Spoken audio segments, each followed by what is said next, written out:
Welcome back to Chow Time Pod. It's your host, Red.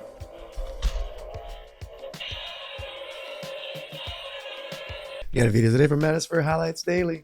Please like, subscribe, comment down below. I really appreciate that. Let's get that chow.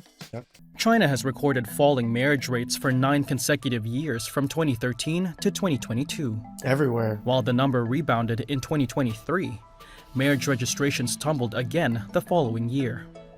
Some 4.75 million couples in China registered marriages between January and September 2024, representing a 16.6% drop compared with the same period last year. Hey, the birth rates are falling below replacement levels. Everywhere. We need to make some babies. Who's up for the job? Older women or younger women? Gee, I wonder. Welcome to Manosphere Highlights Daily.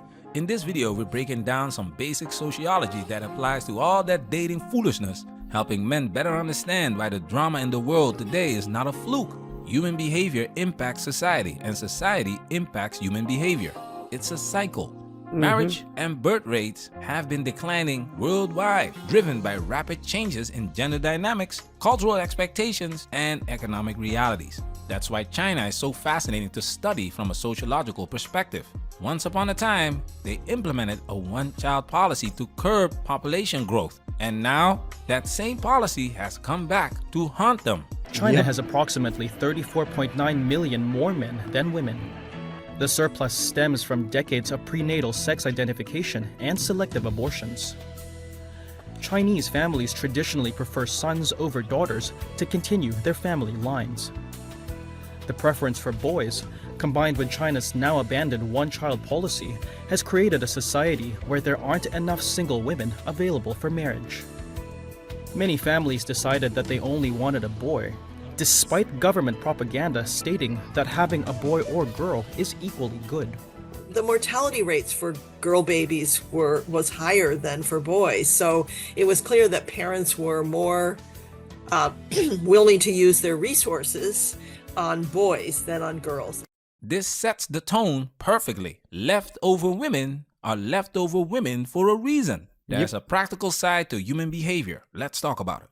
Ain't that a man? 就是在世俗的眼光中，就是他总给你定义一个，比如说你什么年龄应该做什么事儿，他就问我们说，你们是吧？不结婚，你到时候老的时候你们生病了也没有人照顾你们啊，你们到时候会过得特别特别惨。我想做的是我自主。You know, parents say these things like you're gonna be alone and single and miserable because you don't have kids. Parents aren't saying this because they want kids to take care of them. They're just, this is part of the loneliness, is what parents are trying to explain. 我能够自主的选择，而不是说被迫的妥协。所以我也希望，比如说婚姻什么的，它不应该是成为你精彩人生的一种束缚。 There it is. The leftover woman emerges from a modern mindset. These women prioritize independence, often preferring to be married to their boss than their husband. Having children or building a family takes a back seat, despite warnings about aging and future realities. The desire to live in the moment outweighs preparing for the future, but reality hits hard when these women encounter the Chinese wall. 00后小朋友 That red wall is 更加的 harsh. 活在当下，他们就是比我们更加的，就是说把注意力放在自我的感受上和自主意愿上面啊。所以我觉得通过这件事情也是，就是一个现代文化思想与可能老一辈的这个中国传统思想的在婚育方面的这样的一个碰撞。 Older generations had a different experience, living in a different time under different societal norms. Their mindset and behavior reflected that. Here's where the red pill truth comes in. Modern times create modern women, and we're not going back to traditional behavior unless society forces traditional conditions. Guess what? That's exactly what the Chinese government is trying to do to save its population from imploding.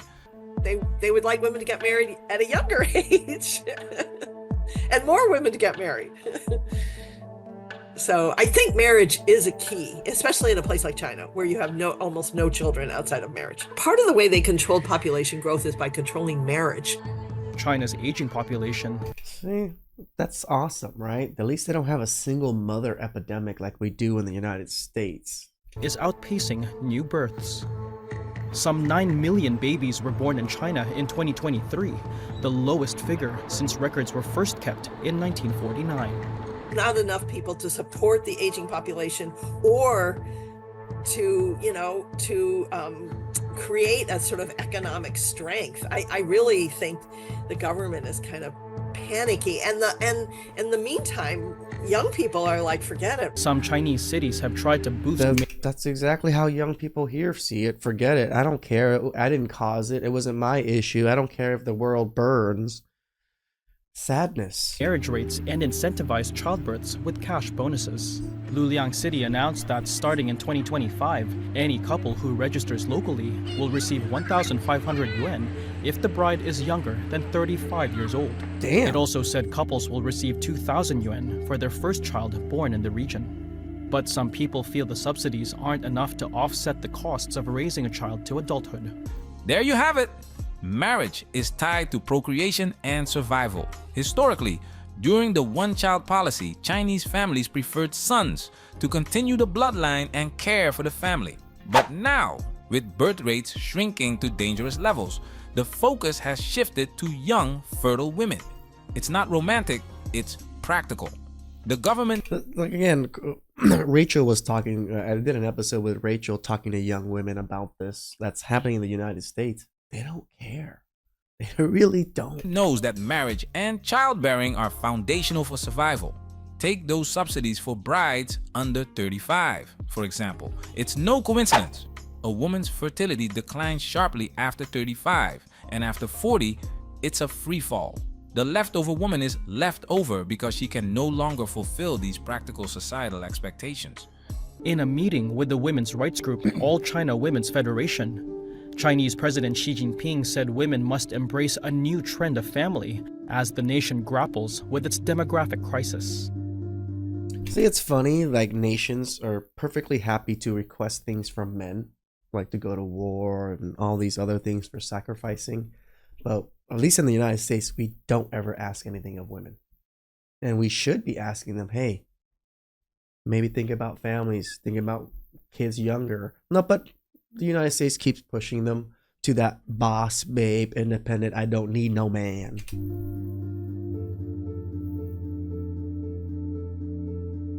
Let's read it. It's necessary to actively cultivate a new culture of marriage and childbearing and strengthen guidance on young people's view on marriage, childbirth, and family. Xi Jinping. See that? A new culture. Don't be surprised if arranged marriages make a modern comeback or artificial childbirth becomes mainstream. The survival of the nation depends on it. It's not just women feeling the pressure. Single men are in the crosshairs too. They could face taxes for staying single, whether by choice or not. Damn. Why? Because all that money they're making and not spending on women and families hurts the economy. Somebody has to foot the bill for these future children, right? What's behind this newfound preference for fast food chains and cheap drinks? For most, it's about the money. In China, weddings are seriously expensive, with costs that include a pre-wedding dowry and bride prices, as well as the actual ceremony itself.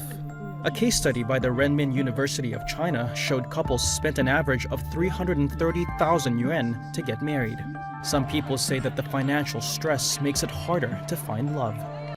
We're only 5 years from 2030, and it's predicted that 45% of women will be single and childless. Personally, I think that number will be even higher thanks to the snowball effect of all that dating foolishness happening today. Modern society isn't exactly promoting healthy, long-term relationships. But hey, let's see what happens. Like always, management, we working. Protect yourself at all times. This video has officially been highlighted. You know, it's definitely sad when we see stories like this in other countries like China and stuff, because at least China, their government's trying to do something. They're trying to fix the issue. What the hell is our government doing? It's just other than pushing the issue even further out there. So many men now want families. I want you guys all to have families and have great kids, at least 2. But it's so hard here, and women don't want kids the way men want kids. It's sad.